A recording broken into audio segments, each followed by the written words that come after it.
Expert witness, researcher Lisa Vetten went to great lengths to paint a picture of the complexities surrounding sexual harassment in the workplace, an issue that was described as not black or white, and one which often blurs the line regarding consent. In addition, it could be followed by consequences for the victim should they resist the act, i.e. say no. Vetten elaborates.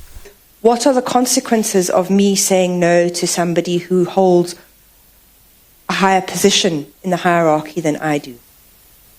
If I say no, I am their junior, will they take me seriously? And what are the consequences? Can this person victimize me? Can they make my work uncomfortable? Can they ask me to go and start doing work that I don't want to do? Can they start taking away workplace opportunities from me? Can they start speaking to me in a way that is extremely uncomfortable and makes my work miserable? Vetten further explained that a victim may use strategies to manage the situation they are confronted with, which will manifest in patterns. It is against this foundation that Vetten went through a series of text messages between Mbenege and Mengo, which she testifies showed certain patterns of a person who is reluctant and unwilling. For example, on the text before the tribunal of the top judge, requesting intimacy, Vetten argues that Mengo employed the strategy of evasion and deferment, while Mbenege was unrelenting in the exchange. So here I see the complainant working quite hard to resist the respondent, in that she twice tells him no, in capital letters. So there's the no and the hi, and then it is impossible. So she is making it very clear there will be no intimacy. They can meet and they can look each other in the eye and they can speak, but there will be no intimacy and there will not be any melting.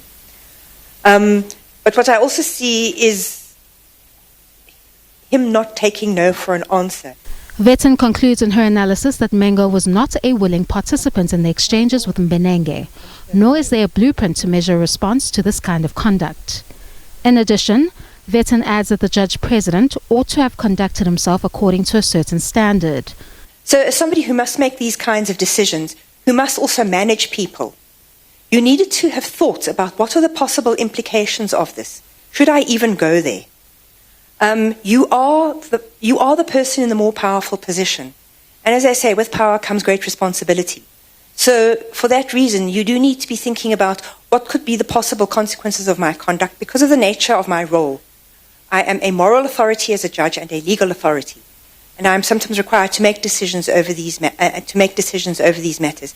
Mbenege's legal team began cross-examination through questioning principles that point out to the criteria of expert testimony that can or cannot be accepted by the tribunal, alluding to bias on the part of the witness and a failure to provide an analysis based on all sides, i.e., questioning whether it would be helpful to the tribunal. The cross-examination continues. Canny, Maphanga, SABC News, Johannesburg.